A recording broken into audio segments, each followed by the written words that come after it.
നമ്മുടെ പാസ്റ്റിൽ എവിടെയോ മനസ്സിൽ വളരെ ആഴത്തിൽ പതിഞ്ഞൊരു മുറിവ്. കാലങ്ങൾ ഒരുപാട് കഴിഞ്ഞിട്ടും ഇപ്പോഴും ബ്ലീഡ് ചെയ്തുകൊണ്ടിരിക്കുന്ന ഒരു മുറിവ്. ഇതൊരു ഇമോഷണൽ റെസ്പോൺസ് ആണ്.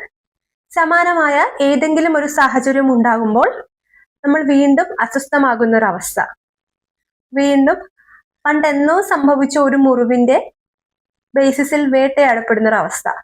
ഇതിന് നമുക്ക് ട്രോമ എന്ന് പറയാം. പ്രധാനമായും 5 തരത്തിലുള്ള ട്രോമകളുണ്ട്.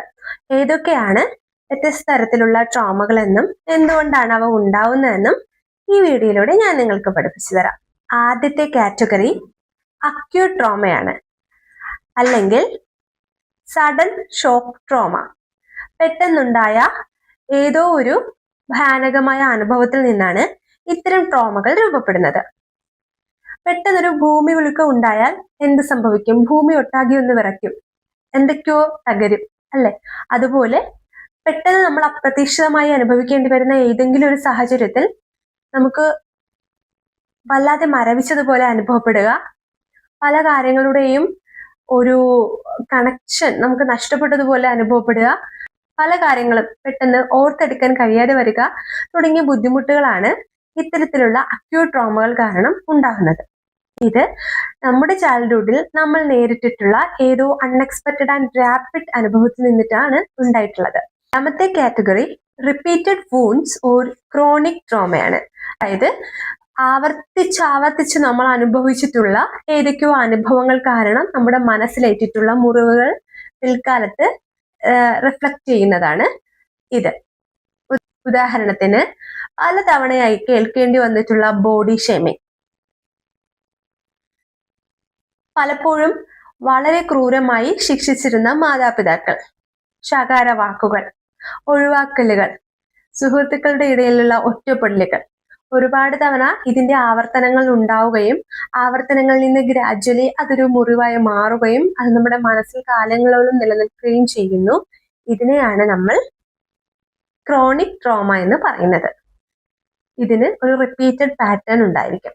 പിൽക്കാലത്ത് നമ്മൾ മുതിർന്നു കഴിയുമ്പോൾ നമുക്ക് ഇതിന് സമാനമായി ഉണ്ടാകുന്ന പല അനുഭവങ്ങളിലും നമ്മൾ ഈ റിപ്പീറ്റഡ് പാറ്റേൺ വീണ്ടും കാണുകയും നമ്മൾ ആ റിപ്പീറ്റഡ് റെസ്പോൺസ് തന്നെ അതിന് കൊടുക്കുകയും ചെയ്യുന്നു എന്നുള്ളതാണ്.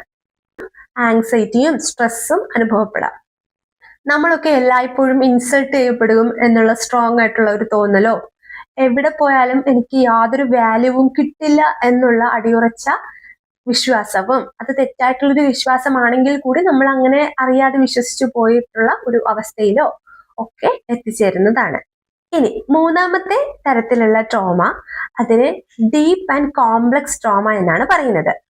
എന്തുകൊണ്ടാണ് deep and complex type of trauma ഉണ്ടാകുന്നത്? കുട്ടിക്കാലത്ത് പല വ്യത്യസ്ത തരത്തിലുള്ള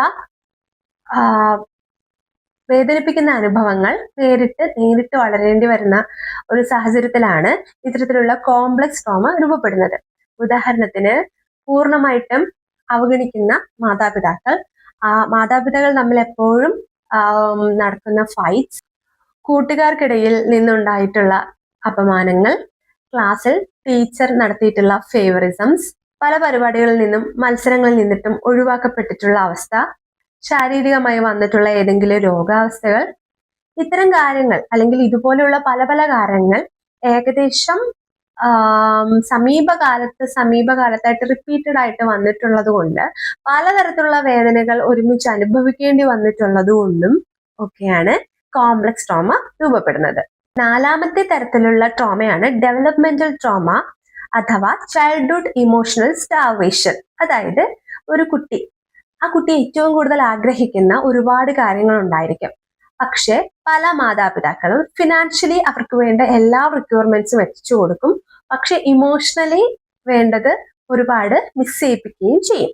ഒരു കുട്ടി ആ കുട്ടിയുടെ അമ്മയിൽ നിന്ന് ആഗ്രഹിക്കുന്ന സമയം, അച്ഛനിൽ നിന്ന് ആഗ്രഹിക്കുന്ന സംരക്ഷണം, ഇതൊന്നും കിട്ടാതിരിക്കുകയും ബാക്കി എല്ലാ സൗകര്യങ്ങളും വളരെയധികം കിട്ടുകയും ഈ സൗകര്യങ്ങൾക്കിടയിൽ കുട്ടി വളരെയധികം ഒറ്റപ്പെട്ടു പോവുകയും ചെയ്യുന്ന അവസ്ഥയിലാണ് വളരെ ഗ്രാജ്വലി ഡെവലപ്പ് ചെയ്തെടുക്കുന്ന ഒരു ട്രോമ റെസ്പോൺസ് ആണ് ഈ ഒരു കാറ്റഗറിയിൽ വരുന്നത്. അതുകൊണ്ടാണ് ഇതിനെ ഡെവലപ്മെന്റൽ ട്രോമ എന്ന് പറയുന്നത്.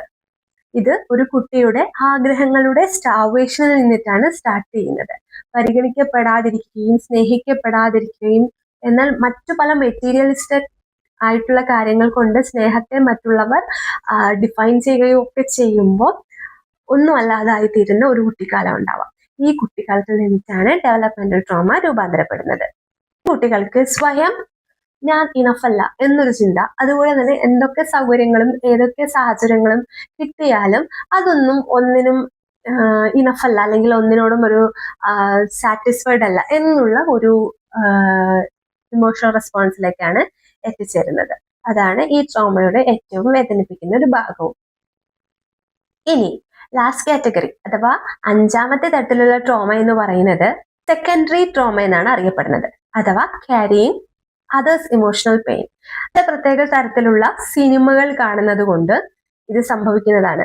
അതുപോലെ തന്നെ ഒരുപാട് അമ്മമാരിൽ കാണപ്പെടുന്ന ഒരു ട്രോമയാണ്. അമ്മമാർക്ക് തന്റെ കുട്ടികൾ അനുഭവിക്കേണ്ടി വരുന്ന വളരെ മോശം അനുഭവത്തിന് സാക്ഷിയാകേണ്ടി വരുമ്പോൾ ഇത്തരത്തിലുള്ള ട്രോമ രൂപപ്പെടുന്നു. അതുപോലെ തന്നെ സഹോദരങ്ങൾക്കുണ്ടായിട്ടുള്ള വളരെ മോശമായിട്ടുള്ള അനുഭവങ്ങളോ മറ്റു കാര്യങ്ങൾക്കോ സാക്ഷിയാകേണ്ടി വരുന്ന കുട്ടികൾക്കാണ് ഇത്തരത്തിലുള്ള സെക്കൻഡറി ട്രോമ ഉണ്ടാകുന്നത്. അത് അവരെ മനസ്സിലാക്കി, അതായത് നമ്മൾ ദൃക്സാക്ഷിയായി പോയത് കൊണ്ട് മാത്രം അല്ലെങ്കിൽ ചില കാര്യങ്ങൾ കേട്ടറിഞ്ഞത് കൊണ്ട് മാത്രം അത് നമ്മുടെ മനസ്സിനെ വളരെ ആഴത്തിൽ മുറിവേൽപ്പിച്ച് അത് നമ്മുടെ മനസ്സിൽ നിന്ന് ഒരിക്കലും വിട്ടു പോകാതിരിക്കുന്ന ഒരു അവസ്ഥയാണ്. ഇതാണ് സെക്കൻഡറി ട്രോമ. ഇതൊക്കെ കേട്ടിട്ട് നിങ്ങൾക്ക് ട്രോമ ഉള്ളതായിട്ട് തോന്നുന്നുണ്ടോ? നിങ്ങൾ ഒരുപാട് സർവൈവ് ചെയ്ത് വന്ന ആളാണ്.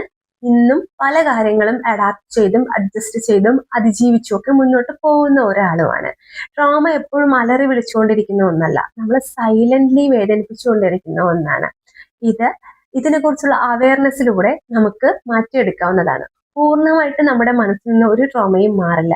പക്ഷേ ട്രോമ റെസ്പോൺസിൽ ചില വേരിയേഷൻസ്, അതും പോസിറ്റീവ് ആയിട്ടുള്ള ചെറിയ ചില ചേഞ്ചസ് വരുത്തിയെടുക്കാൻ നമുക്ക് സാധിക്കുന്നതാണ്. ചില കാര്യങ്ങളോട് നമ്മൾ റെസ്പോണ്ട് ചെയ്യുമ്പോൾ അല്ലെങ്കിൽ നമ്മുടെ മനസ്സ് റെസ്പോണ്ട് ചെയ്യുമ്പോൾ ഇത് എൻ്റെ ഒരു ട്രോമ റെസ്പോൺസ് ആണ്, ഞാൻ ഇതിന് ഇത്രയും റെസ്പോൺസ് കൊടുക്കേണ്ട കാര്യമില്ല, ഈ ഒരു സാഹചര്യത്തിൽ ഞാൻ ഇത്രയും വേദനിക്കേണ്ട കാര്യവും ഇല്ല എന്നുള്ള ഒരു തിരിച്ചറിവാണ് ട്രോമയെ കുറിച്ചുള്ള അവയർനെസ്സിലൂടെ നമുക്ക് ലഭിക്കുന്നത്.